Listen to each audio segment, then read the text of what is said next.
Alexander का उल्लेख कर दिया तो मुझे कश्मीर के संदर्भ में कुछ बात याद आ गई। वो ये है, कश्मीर भारत के लिए एक अद्भुत और विश्व के लिए भी एक अद्भुत समस्या है थी। हम एप्रोप्रिएट शब्द को हिंदी में कहते हैं उपयुक्त। अब हमें यह देखना चाहिए कि कश्मीर की जब उल्लेख आता है कितनी उपयुक्तता और कितनी विचित्रता थी। जब भारत में सभी राज्यों का विलय हुआ तो सबका विलय हो गया, एक ही रह गया। यह पहली विचित्रता थी। यहां तक कि जूनागढ़ और हैदराबाद सभी सॉल्व हो गए, गोवा भी सॉल्व हो गया, एक बचा रह गया। यह पहली व्यवस्था थी।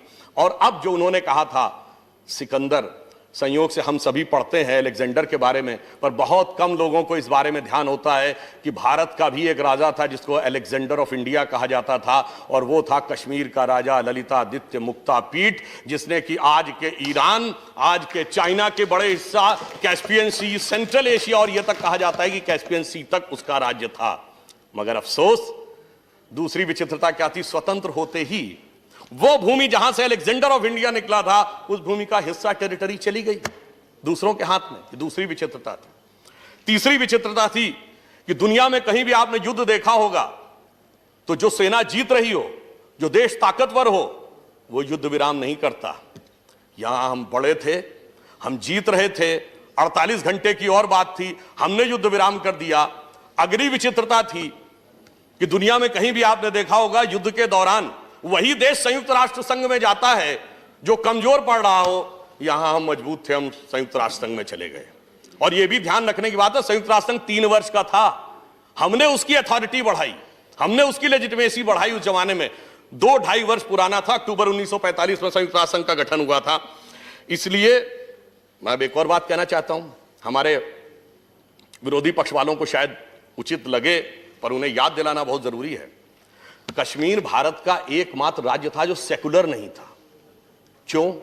जब 42वां संविधान संशोधन भारत में पारित हुआ, किन परिस्थितियों में पारित हुआ वो एक अलग बात है, परंतु चूंकि कश्मीर को एक आड़ थी कि जब तक वहां का विधानसभा किसी भी संविधान संशोधन को एडॉप्ट नहीं करेगी तब तक वह अंगीकृत नहीं होगा, इसलिए वो अंगीकृत हुआ ही नहीं। वह अंगीकृत हुआ 5 अगस्त 2019 को कश्मीर सेकुलर बना।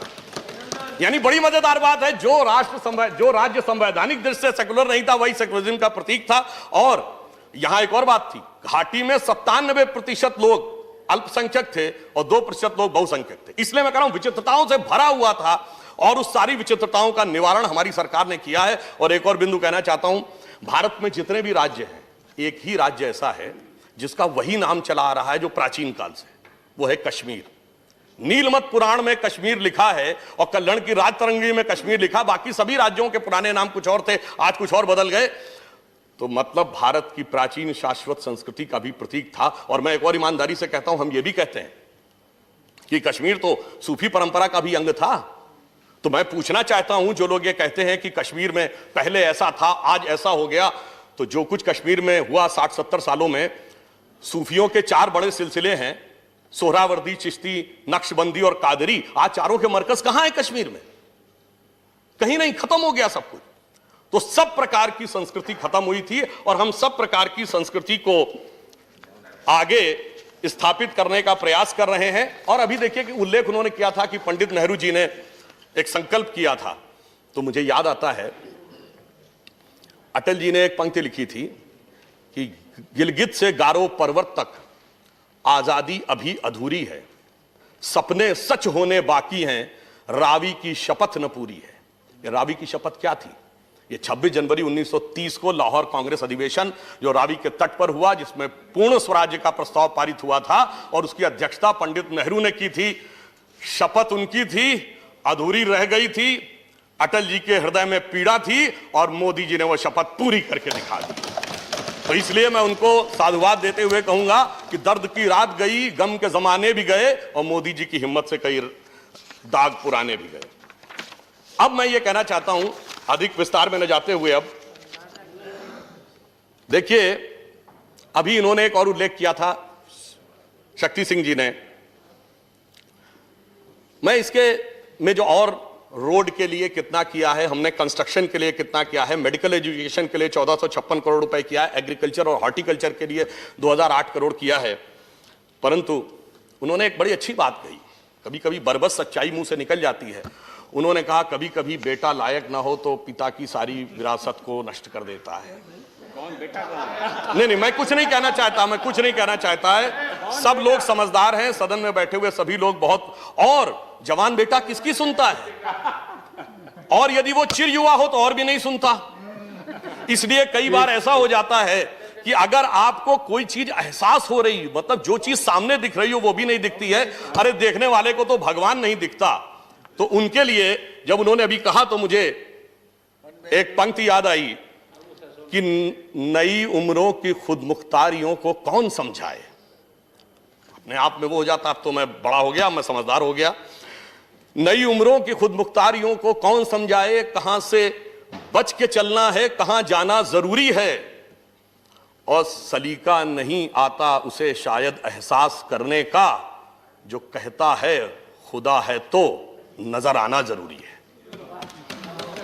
और अंत में मैं ये कहूंगा, आज लोहिया जी का जन्मदिन है। वो समाजवादी थे, परंतु उन्होंने पश्चिमी समाजवाद की जगह भारत के नव समाजवाद की आर्थिक नीति के बारे में कहा था, और उन्होंने कहा था कि भारत को भारत के हिसाब से चलना होगा। और आज भगत सिंह जी, राजगुरु और सुखदेव जी का बलिदान दिवस भी है, तो ये भी हमें याद आता है। तो बस मैं सिर्फ ये कहना चाहूंगा, हमने बहुत लंबे समय तक कभी कम्युनिस्टों की आर्थिक नीति के पीछे चले गए, कभी कैपिटलिस्टों की आर्थिक नीति के पीछे चले गए, और आज वो कहां पहुंचे। जब सोवियत संघ का विघटन हो गया और ऐसा लगा कि अमेरिका का तो अब आर्थिक जगत पर एक छत्र साम्राज्य आ गया, 1992-93 में एक बहुत बड़े राइटर हुए फ्रांसिस फुकुयामा, उन्होंने किताब लिखी end of the history and the last man, और उसमें एक शब्द था कि west has proven that it is the best, now it is best for the rest to follow the west. इतना अहंकार कि अब तो पूंजीवादी अर्थतंत्र ही जो उन्होंने कहा वही चलेगा। मगर क्या हुआ, 25 साल भी नहीं गुजरे, 2016 में ट्रंप आकर कहते हैं पहले अमेरिका को बचाना है, और सबसे पहले आके पैसिफिक एग्रीमेंट से बाहर होते हैं। अर्थात जो सोच महात्मा गांधी जी की रही हो, दीनदयाल जी की रही हो, लोहिया जी की रही हो कि कोई बाहर का मॉडल हमें देखने की जरूरत नहीं है, ना कम्युनिस्ट ना capitalist, one and only nationalist. सिर्फ हमें उसी दिशा में आगे बढ़ने की आवश्यकता है। और मोदी जी ने एक बात कही थी कि हम 75वां वर्ष अगले वर्ष स्वतंत्रता का मनाने जा रहे हैं, तो जब स्वतंत्रता के बलिदानियों को याद करते हैं तो हमें विजन ये रखना होगा कि 25 साल बाद 2047 में जब हम शताब्दी मनाएंगे तो भारत क्या होगा। इस संदर्भ में सभापति महोदय, मुझे एक ध्यान आता है कि आज से करीब 10 साल पहले की बात है, डिस्कवरी चैनल के ऊपर एक कार्यक्रम आता था, Michael Woods story of India. उसमें भारत के आर्थिक विषयों के बारे में कहा गया, और कहा गया यदि भारत कुछ आर्थिक विषयों को सुधार ले तो जानते उसने क्या कहा था।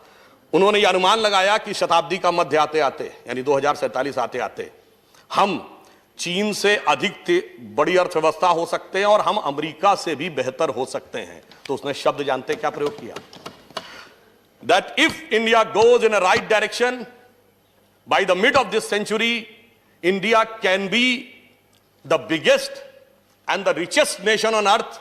इतना नहीं, the place at which it remained for most of the time in the history.